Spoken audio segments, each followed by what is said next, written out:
Today, we welcome to the program Lev Parnas, former associate of Rudy Giuliani's and Donald Trump's and co-author of the book Shadow Diplomacy, Lev Parnas and his wild ride from Brooklyn to Trump's inner circle.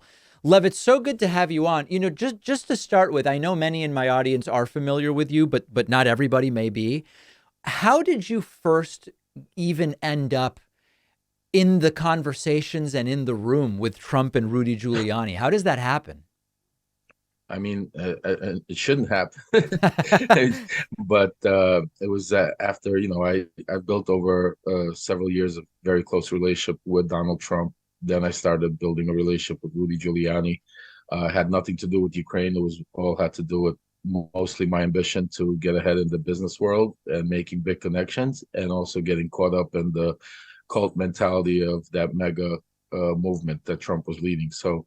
Um, then one day, it was an evening in the Grand Havana room. We were sitting there with Rudy, like usual, having drinks in the evening and cigars. And he got a call from one of his investigators, Bart Schwartz, started telling him information about a whistleblower he had in Ukraine, and started giving information about, the Manafort, the Black Ledger, and started talking about Hunter Biden working for Burisma. When Rudy got off the phone, he came and sat down with us and started, like usual, like he would always do, and tell us what he had the conversation about. At that time, me and Igor, obviously, because of our relationships and our businesses in Ukraine, we knew everything that was going on and then some. So we started telling Rudy whatever we heard in Ukraine. And at that time, Igor whipped out the video of that video where Joe Biden says, get rid of the prosecutor or I won't give you $1 billion. Right. And at that moment, Rudy looked at that video and that was it. He looked at it and said, we got it, or we got you, something to that effect. And 2 weeks later, we were at the White House. We were supposed to be having a Hanukkah party, but under the disguise of the Hanukkah party, Rudy decided to go to the White House with us and have a private meeting with Trump, where he filled him in about our, relationships in Ukraine, and that we would go because our mission started by finding Victor Shokin. Rudy asked me if I could find Victor Shokin, and I said to him, absolutely. I'm Okay, so so hold sorry. on. Let's take a couple pieces. Just this is an incredible story. So, just super quick, how did you meet Giuliani even to begin with? I met Giuliani at obviously all the Trump events at the, so we would say hello, goodbye. But one day I had a meeting with an associate of Giuliani's, and his name was John Sale. He wanted to become this state attorney for the state of Florida, and he was recommended to me by somebody. Somebody recommended me to him because of my relationship with Trump, to put Got in a it. good word for him.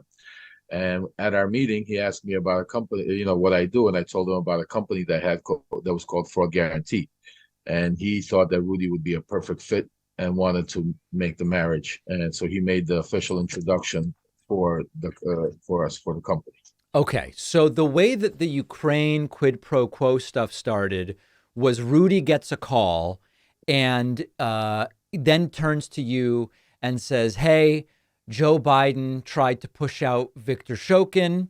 We have a whistleblower in Ukraine who's saying all sorts of stuff. We think we got him. Let's go and tell Trump about what we think we have." How does Trump react? Trump reacted very excitedly after his speech at the Hanukkah party. He came back where he had the Secret Service had us wait at the Red Room. And when he came in the Red Room, he approached me and looked at me and told me that Rudy says really good things, and to keep up the good work, put a thumbs up, and basically gave me a pat on the back, and we started taking pictures. And then when Trump left, Rudy said that, good luck in your mission. And, this is important to find Shokin. Okay, so at this point, did you have experience in this sort of like blend of private investigation? Yeah, I mean, I don't even know what discipline this is, Nothing. but you No. had not done any of this stuff. Oh, absolutely not. I mean, I was at a Hanukkah party and talking about, I mean, when I was in it, I couldn't believe it. It was so surreal. I mean, I'm at the White House. I'm Right. with the President of the United States, Rudy Giuliani. We're talking about the vice president's son in another country. I mean, it all sounded surreal, but it was so real at the time. At the same time, like, it was just something I felt that needed to be done to save the country at that time. So you got swept up in the emotion of it, of wow, Trump thinks I'm great and I'm going to do this thing. I'm going to go to Ukraine. I'm going to find this guy. We're going to impact. We're going to bring down Biden. You were swept up in it. 100%. I mean, I was in 100%. Okay. So practical question. As you start doing all of this stuff, you go to Ukraine. Are they like, who's even booking your flights? And I guess what I'm trying to get at with this is, are you just kind of sent off and told, get over there, do what you need to do, send us some receipts? Or are you actively working with people from Giuliani or Trump's team every step of the way? Well, it's a great question, but it was the way it was set up is it was a combination. We were not getting paid by Trump or his administration. Right. Giuliani at the time wasn't getting paid by Trump or his administration. Right. You know, it was all hands off. But most of the expenses either were being taken care of by ourselves or other donors, wealthy Republican donors that were part of the team, or other wealthy oligarchs from Ukraine or Russia that were part of the team, basically to dig up this information. So our bills were being paid by lots of different people that had the same interest in mind to get this information. Are there even conversations sort of about like how you would be compensated for this and what this sort of, I mean, I use the term consulting. It's a very loose term, right? As you say, it's like, what were you even really doing? Is there a conversation about what you charge for something like this? Well, it wasn't money. See, in that world, it's not about dollars and cents. It's about connections. Got it. So basically, our prize at the end of the day for being loyal was I thought I was really going to get the Medal of Honor. It was talked about by Rudy and certain people of the BLT team that after this, but also having these contacts and having a business, an oil and gas company, and having the presidents of Ukraine, Russia, I mean, you know, United States in basically your pocket, you can write your own check and do any type of business. So it wasn't about making some money for that trip or for that. It was more like saving our country.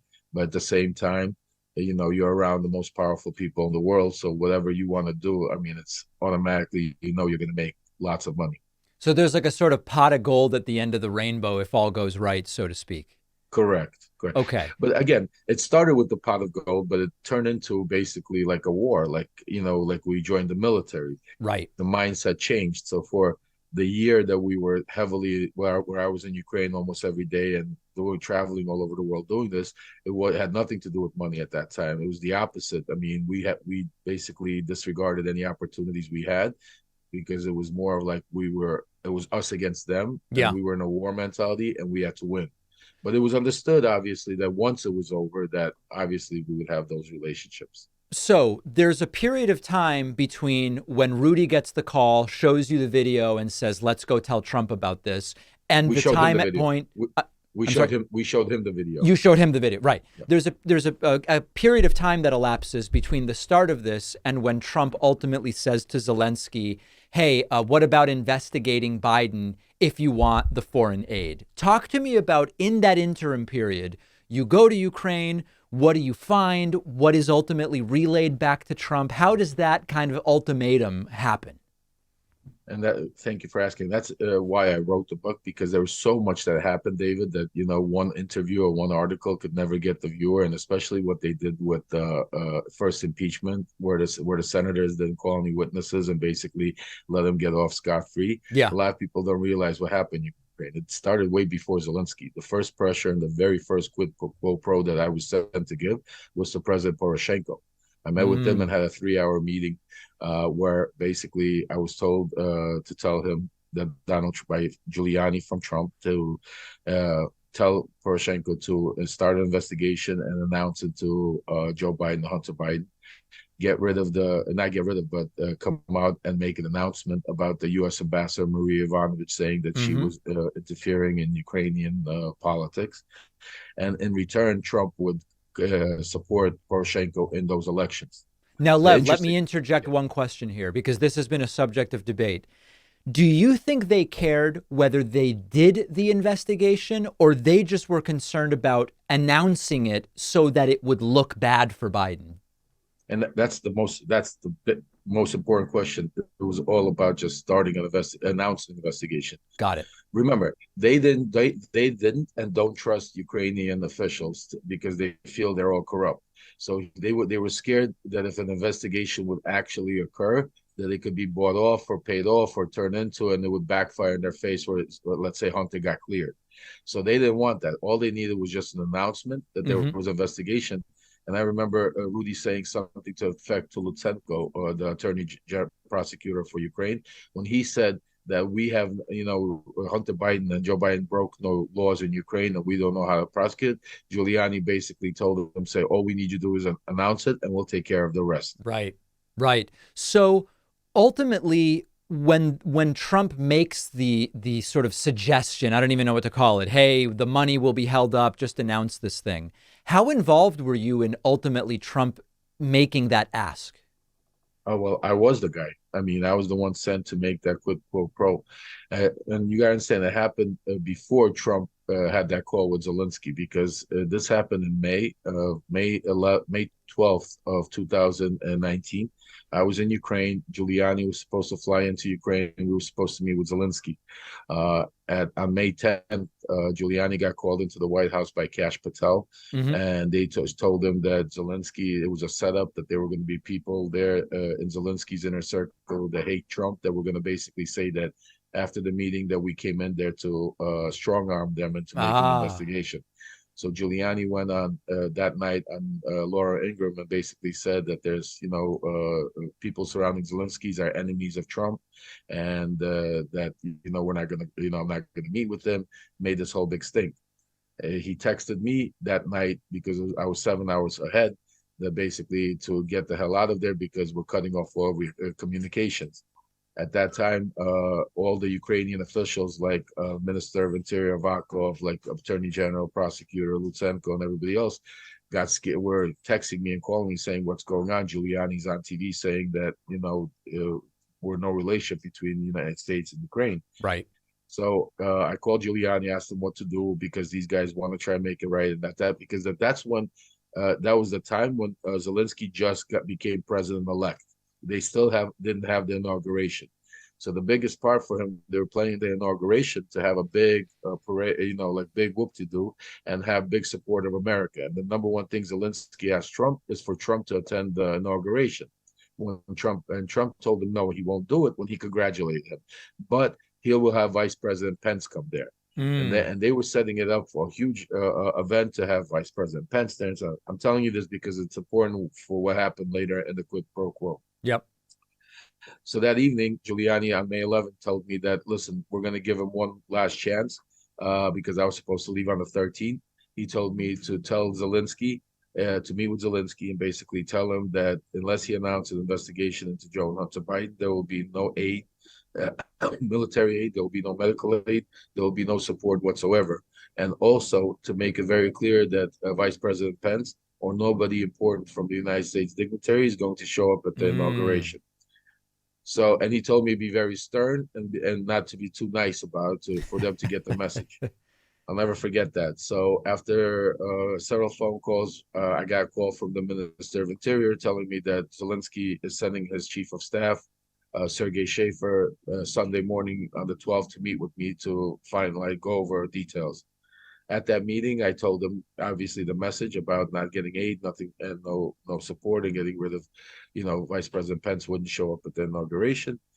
He was pale white, understood, told me that they would get it done and not to worry, that Zelensky wants to have a relationship with the United States and he would do what needed to be done. Right.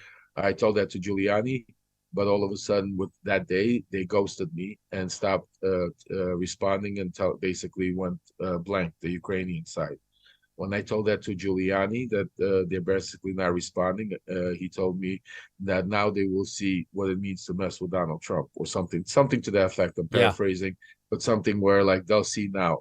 Within the next 6 hours, Ukraine got a phone call from the United States, basically telling the Vice President Pence is no longer showing up at the inauguration. That Right. was the first sign.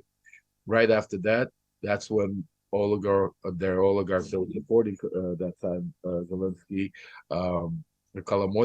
Igor Kolomoisky, flew in from exile from Israel to Ukraine and went on live TV saying that he was going to kill me for interfering in Ukrainian politics. And that's how basically was the first, that's when the message was relayed to them that they were not going to get aid. It was on May 12th, 2019. Now, months later, in October, I believe, you were ultimately arrested and charged with campaign finance violations. You cooperated. I believe it was 20 months in prison that you spent. How was that related to all of this? And seemingly, you would think the people telling you what to do would be liable in some way as well. But as we know, so far, they have not been held accountable. Absolutely. Well, because if you recall, when I was arrested, my arrest was set up by Bill Barr. It was set up because I was supposed to testify in front of Congress. I was subpoenaed in the impeachment. Bill Barr wanted to shut me up, and the Right. only way he could shut me up was arrest me. And if you recall, when I was arrested on much bigger charges. I mean, I don't know what the exact charges were, but Right. basically that I was getting rid of the U.S. ambassador. I was a Russian spy. And it all got Later, pled down it to a all fraction of it. Yeah. it all got taken out in super. I never pled. I went to trial. Oh, I sorry. never Yes. pled. Yes. Yeah, I went to trial, and it's interesting the word you said cooperated. I was trying to cooperate with then with the DOJ, with the Southern District, with then special prosecutor that Bill Barr set up, but nobody wanted to listen. They didn't care about Donald. They didn't want to hear about what Donald Trump had to do with Ukraine. They didn't want to hear about Rudy Giuliani and his escapades. They didn't want to hear about any of the congressmen like Devin Nunes or Kevin McCarthy or any other complicit people that were involved in what was going on. All they cared about was trying to ask me what Russian money into campaign finance and trying to tell me that I was trying to pay off some the Attorney General Adam Laxalt of Las Vegas that was running for governor to Yeah. get a cannabis license. So it was all, at the end of the day, it was a lot of nonsense that they put together because they needed to save face. But the whole idea was to shut me up. And if you remember, I did an interview. I did one interview at that time, and that was on Rachel Maddow. And I came out and I said that Bill Barr, they're all in the loop. And people thought I was crazy because, at that time, nobody could believe that Attorney General Bill Barr would be able to be such a, corrupt individual. Yeah. But now, 4 years later, we see everything that I said in that interview, every single thing has been validated, has been, proven to be fact. And, that's what happened back then. I mean, it was really set up to, Bill Barr to try to protect Donald Trump. In retrospect now, do you believe there's any validity to any of the claims that are being thrown around now about Biden, criminal bribery, corruption? Did you uncover any evidence of any of the claims that are now being made? Absolutely not. I mean, every time we took one of those claims, we dug in as deep as we could. We would hit brick walls and get those theories would get debunked. Look, I'm going to make it very clear to the public, to your listeners and audience. Was Hunter Biden, under drugs and, was he absolutely? Was it a bad look for Hunter Biden to take a job with Burisma while his father was vice president? Absolutely. Was it all bad look when Vice President Biden at that time came out and made that statement, get rid of the U.S. ambassador, the prosecutor, or we won't give you $1 billion? Was it look bad? Absolutely. But if you break it down and take a look what actually happened, nothing actually happened. Yes, Hunter Biden was really used by the CEO of Burisma. He had problems in Ukraine. Right. So he wanted to stack his board to give it. And that any Fortune 500 company does that. They stack their boards with names, not always do those names have anything to do with that industry, but they're just, powerful names for whatever. So that's what they took Hunter Biden for. Joe Biden was on the opposite side. He was fighting to do away with corruption. Right. Those worlds never met. Basically, with Giuliani and with Trump and a lot of I call them the BLT team, like John Solomon, Victoria Tunzing, Devin Nunes, and a bunch of other people, they basically took bits and pieces, just like what James Comer is doing now.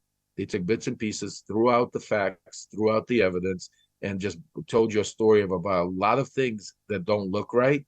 And when you, as a common sense individual, say, look, like if there's so much things that don't look right, there has to be something wrong. And that's the perception that we were under. We portrayed it to the public, and it's continuously being portrayed right now. But I've been saying it since my day of my arrest. I've given them all the evidence. I've cooperated with the impeachment committee. And at the end of the day, there was no there there. Joe Biden never took a bribe. Hunter Biden never did anything illegal. Was there corruption going on? Yeah, but it was being going on by people like Viktor Shokin. It was going on by people like Mikhail Zlochevsky. People on the Ukrainian side that were using us, the Americans, and people to for their own personal gain. And that's the sad part that certain Americans, like the mega cultists and the DOJ, and Right.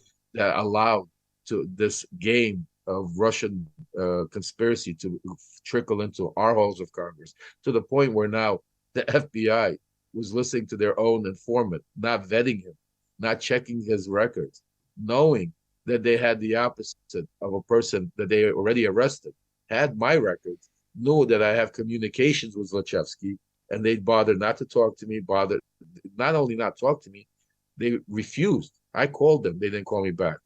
I knocked on the doors, they didn't call me back. They did not want to hear it because at the end of the day, all they wanted to do was silence me because they knew I knew that Joe Biden and Hunter Biden did nothing wrong. Right. It's an incredible story. The book is Shadow Diplomacy, Lev Parnas and His Wild Ride from Brooklyn to Trump's Inner Circle. Lev, really appreciate your time today and telling us the story. Thank you, David, for having me. And like I said, there's so much more to the story, not just Ukraine, Venezuela, Turkey, about the super PACs, how the money flows in. I talk about it all. I talk about the relations between the oligarchs. I think it's something that the public needs to know and make their own decisions and judgment before they go into those polls in 2019 and start voting, because I think this is the most important elections for us, and they need to know who Donald Trump really is before they make that vote.